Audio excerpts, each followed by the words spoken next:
बळीराजाचा सेनापती म्हणजे ज्योतिबा. आपली आई म्हणत असते की इडात पिढ्यात तळू द्या आणि बळीचं राज्य येऊ दे.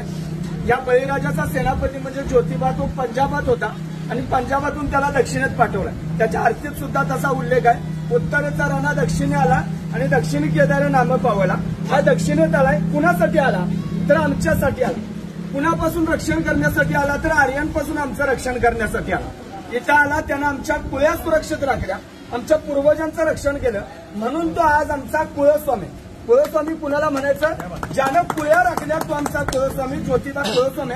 त्याची शासनकाठी म्हणजे फक्त एक लवाजमान आहे, तर ती त्याच्या सार्वभौमत्वाची आणि त्याच्या विजयाची निशाणी. कोणीही लोक येतात इथं आणि भोळ्या भक्तिभावाने येतात आणि त्याला अर्पण होतात. महत्वाचा मुद्दा असा की या बळीराजाचा सेनापती ज्योतिबा, त्याचे 7 भागातले खंडणी वसूल करणारे अधिकारी म्हणजे खंडोबा, शेतातला महसूल गोळा करणारे अधिकारी म्हणजे म्हसोबा. आणि इथनं कोकणात ज्यावेळी माल घेऊन जायचे लोक, त्यावेळी जर ज्योतिबाला टॅक्स दिला नाही तर ज्योतिबाला खेटे घातले जायचे. खेटे कशासाठी? आज पोलीस स्टेशनला जसे खेटे असतात तसे खेटे. आणि आज आपण वेगळ्या कारणाने खेटे घालतो, माझी नोकरी लागू दे, मला मूळ बाळ होऊ दे, त्याच्यासाठी नाही. हा ज्योतिबा आपला पूर्वज आहे, ज्याच्या पाठीमागे बा म्हणजे भैरोबा, मसोबा, बिरोबा, खंडोबा, चाकोबा, सवोबा, नाईकबा, ज्योतिबा, विठोबा. आणि ज्याच्या पाठीमागे आई, मर्याई, मसाई, टेमलाई, तुळजाई, जाकाई, जोकाई, रखमाई, ही आमची आई आणि आमचे बाप, ही आमचे पूर्वज आहेत आणि ही आमची दैवत आहे. त्यातला ज्योतिबा हा आमचा आहे. आणि त्याची शासनकाठी आपण ज्यावेळी घेऊन येतो त्यावेळी प्रत्येक भागाचं ते प्रतिनिधित्व करणारी शासनकाठी असते.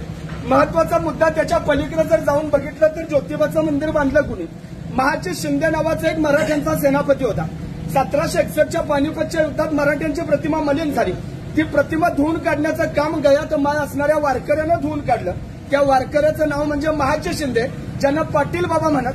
त्या महाजी शिंद्यांची दहशत एवढी होती की त्यांनी ताजमहलचा वापर, आज लोक फिरायला जातात, जगातला 7वं आश्चर्य आहे, पण तरी सुद्धा त्या ताजमहलचा वापर त्यांनी कळवा मुठी ठेवण्यासाठी केला होता. एवढी दहशत की दिल्लीचा सुलतान कोण हे ठरवायचं आमचा महाजी बाबा. हे महाजी बाबा एकदा रत्नागिरीत मोहिमेवर होते आणि मोहिमेवर असताना त्यांना यश मिळत नव्हतं पोर्तुगीजांच्या विरोधात. ते नवस बोलले की तेव्हा मला या मोहिमेत यश मिळू दे, मी तुझं देवस्थान या ठिकाणी कोल्हापूरला निर्माण करतो. आणि म्हणून रत्नागिरीतला देव म्हणून या गावाचं नाव आहे वाडी रत्नागिरी. रत्नागिरीतला ज्योतिबा इथं बसले. ज्योतिबा हे या गावाचं नाव नाही, ज्योतिबा हे या देवाचं नाव आहे. ज्योत, ज्योत म्हणजे ज्योत आहे, ते ज्योत म्हणजे नांगर. हा शेतकऱ्यांचा, कष्टकऱ्यांचा राजा आहे. म्हणून याला तुम्ही आम्ही भोळे भाविक बघत आहोत. इथं कुठलेही त्याच्यासाठी मोठा गाजावाजा नाही किंवा कुणी प्राणबळी, कसलाही हत्या नाही. सर्वसामान्य लोक येतात, गुलाबाच्या मुठी आनंदाने उधळतात.